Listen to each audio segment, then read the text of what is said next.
Hey, Grace House Churches. Hopefully you've enjoyed dinner, and now we can talk about the end of the book of Daniel.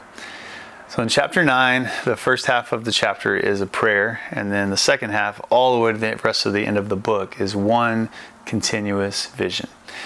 So in chapter 9, Daniel hears from the prophet Jeremiah that exile is going to last 70 years.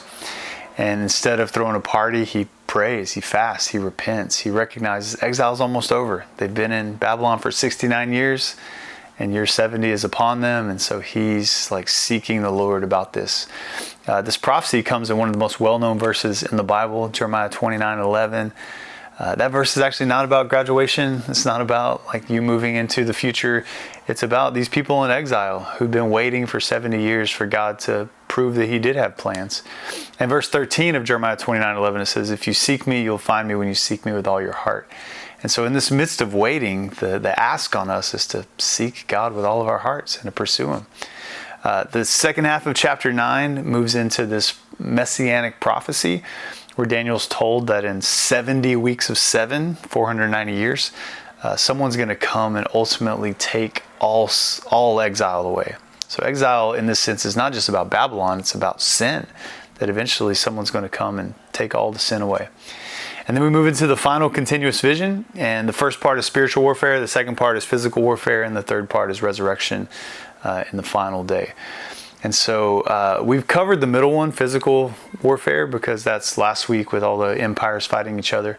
But something we focused on was the spiritual warfare aspect, where Daniel prays and the angel Gabriel sent to him, but he's held back for 21 days by the prince of Persia, this demonic force. And then Michael comes and helps him. And it's just like this cosmic battle that shows us that in the spiritual realm, things are happening. And you and I are being enticed and seduced and tempted. And we have to recognize that prayer is not just communion with God, as glorious as that is. Prayer is also coverage. It's spiritual coverage against darkness and brokenness. And in your season of Babylon, all of us, the battle is just as much spiritual as it is physical. And so I'm not sure we're processing that as much as we should and praying like that's real. And then lastly, you move to the resurrection of all things, where Michael's back.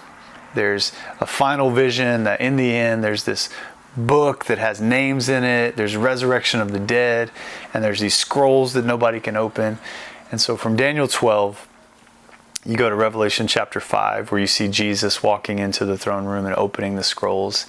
And what's really sweet about this book is like what Daniel couldn't understand, John got to see, and we will one day get to experience.